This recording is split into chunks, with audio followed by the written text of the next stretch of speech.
Let's go to a question from Dan. There are so many Christian denominations, and I know your teaching is non-denominational. How do you navigate the differences in doctrine with those who take strong stands on their distinctions? Do you have a kind of hierarchy of importance, such as absolutes, convictions, negotiables, freedom, etc.? Well, that's a hard one to answer because it all depends on who you talk to. If you neither Amy or I affirm pedal baptism, which is infant baptism, right? Mm-hmm. Okay. But we have Lutherans on our team here that this is part of their system, and they have strong convictions that this is correct. Now, of course, they don't disparage us because we disagree on this particular point, but it ties into a larger doctrinal point of view or doctrinal system. It's not just a stray piece. It's part of their theological system. So, and it seems to fit together for them in a coherent way. So for them, that's going to have a lot more significance than for us because we don't hold the view.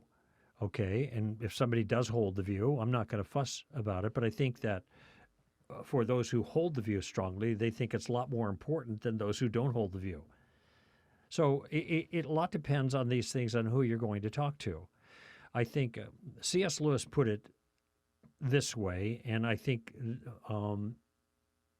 it needs to be Lewis's advice needs to be qualified. He said basically mere Christianity gets you into the building, and you're in the hallway with a lot of rooms with open doors, and the rooms represent these different options like Roman Catholicism or the Anglican Church. Thank you. Those were his choices because one of the biggest influences in his life was J.R.R. Tolkien, and Tolkien was a Roman Catholic and a very committed Roman Catholic. So he was very disappointed that Lewis didn't follow. But in Lewis's view, all these options. Now, in my view, some of these options aren't real options because the distinctions are beyond the pale on important issues like justification. Okay. Other ones, there aren't those kinds of distinctions. So what you have to decide, Dan, is what, in your understanding of Scripture, are the important things. And historically, the important things have been, in theological way, the person of Christ and the nature of God. Okay? Well, I can put it more broadly, the person and the work of Christ. Okay? Mm-hmm. And that's the work of the cross. Now, this touches on the question of justification and what does justification entail and how is justification accomplished. And here you have, I think, a significant difference between Roman Catholicism and probably the other, like Greek Orthodox and all of those other groups, Russian Orthodox and Antiochian Orthodox and Coptic, Egyptian, in that these are they make claims about an organization being their organization from God, and therefore somehow association with that organization is critical to salvation, which seems to me to begin undermining the doctrine of justification. And when you look at the details, certainly with Roman Catholicism, I don't think their understanding of justification is sound. Okay? And so that's not an option for me.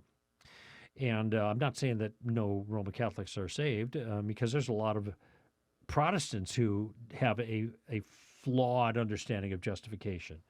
And insofar as it's flawed, I wouldn't want you to adopt that either. The question here is about denominations, and what you have to do is look at the denomination and what the denomination is holding, not what individuals in the denomination happen to believe. And Roman Catholicism at the Council of Trent has anathematized the idea that faith alone saves. I'm just saying. And this was a pushback on Martin Luther. So there are some options. I'm just using that as an example. There are some options that are not options in my view. And then you have the rest. So some of those rooms aren't going to work to follow Lewis's illustration. But I think as a general illustration, it's a good one. It's a fair one. You can be a genuine Christian in multiple denominations, even though you might disagree about secondary issues. It's not to say that those secondary issues aren't as significant or important, but but they are not vital. And so you're going to have these distinctions. Incidentally, there is a thing that makes them Christian denominations. The adjective Christian means that there's a certain foundational element that's critical, and it's not just Jesus. People say, well, Mormons are Christian. Why? Well, they believe in Jesus. I say, well, are Muslims Christian? No, of course not. Well, they believe in Jesus too. There's more about Jesus in the Quran than there is about Muhammad. But that doesn't mean they're Christians. Christians is a set of doctrines, not just some kind of a broad belief of some sort in Jesus. And it turns out that your LDS friends, or I should say the LDS Church, doesn't hold to any of those doctrines that are distinctively Christian. And so they deny them, as did Joseph Smith. Doesn't mean they're bad people or even wrong necessarily. It just means that they don't fall into the category of Christian.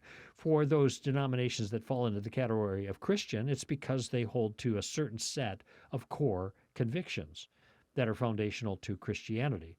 And then you look at the secondary ones. And I don't know, maybe you have more to say about this, but what you think is vital is going to be somewhat subjective. I think the person and the work of Christ are the core issues. Most everything else is secondary. Now, your view of Scripture is not a theological issue as much as a practical one, in my view, because the Scripture doesn't teach sola scriptura. It says what is authoritative and what isn't, but it doesn't explicitly teach that. I do think it can be derived properly, but nevertheless, the problem is when Scripture, on a practical basis, when sola scriptura is denied, one of two things happen. Either then Scripture loses its divine authority, and that creates all kinds of problems, or other books with alleged divine authority are added, and that creates problems theologically as well. Now, Amy might disagree with me on this, but I think that the sola scriptura and the inspiration of Scripture, that is really critical for practical reasons. And once one abandons that, you can go in two different faulty and maybe tragic directions. But the person and the work of Christ are critical. How one views the second coming and all that other stuff, or baptism and a bunch, these are variations you have to draw your own conclusions on based on your own study. So it's a little bit unclear to me what we're navigating the differences for. Are you asking going to church with them? Are you asking about working with them in ministry? I think there are different answers to how you navigate these differences. But if we're just talking about, say, as standard reason, we talk to a lot of Christians in a lot of different denominations. We go to churches, we interact with people. So how do we deal with these differences in that situation? I would say what you said about sola scriptura is probably the biggest thing. So I would say that I feel a kinship to any Christian who has the Bible as their ultimate authority. Mm-hmm. Because even in the case where In the Bible alone, you mean? The Bible alone, yeah. Yes. The ultimate authority. Yeah. So even if I disagree with them, I know that we both have this same objective standard outside of us, outside of our theology, outside of our churches that we can appeal to. Right.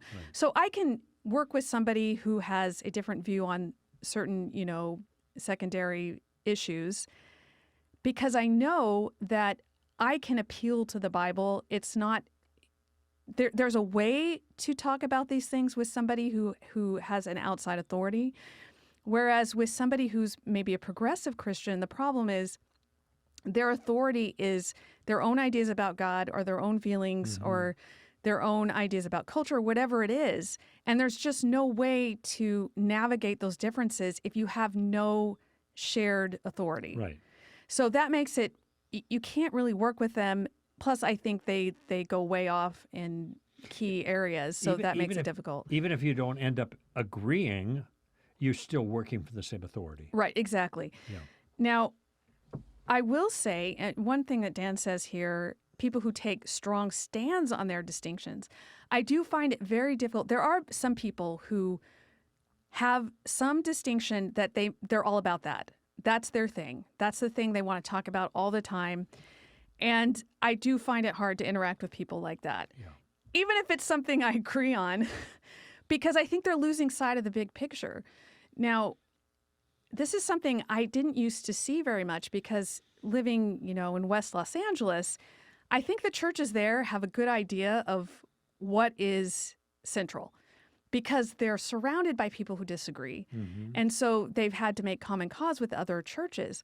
But as I've gone into ministry, what I found is there's a lot more infighting than I ever realized. And I think it's because people get very comfortable. And so then they get into the finer points of doctrine and they make that their thing. Okay, but just to clarify, were you choosing your word advisedly, infighting, or were you using that as a broad term to say Just there's a lot more differences that some people might pick out? Yeah, yes. I'm not saying it. They're fighting, but I mean they make it their thing. So Yeah. this secondary doctrine is going to be what I'm all about. That I'm going to argue with people about who disagree with me on this. So you got the rapture crowd that just is all totally into that. It seems Yeah, always there's- coming up yeah. and all that. There's a few For different. example. Yeah, there are all sorts of different groups, and I think Or this is Young because Earth or yeah, they're around a lot of Calvinists. Christians. They're around a lot of Christians. So what happens is they start talking about their differences. yes, they start talking about the differences. So I would just, I think it's important to discuss the differences. I think they're important. I love learning about the differences. I love learning about why I believe what I believe. But if you're making that all you are, if you're making that the focus of everything you do rather than the bigger things about the gospel, Jesus, salvation, sin, all these things that are important for our fallen world, then I think you've lost sight, and it's very hard. It's very hard to work with you in ministry if you've made one of these other things your most important thing. Right. So I guess what it comes down to is it depends on what you're navigating it for, because I certainly, Good question. there are some churches I wouldn't go to just because I'm different enough from them, but I would still work with them, Yeah. even in ministry. Sure.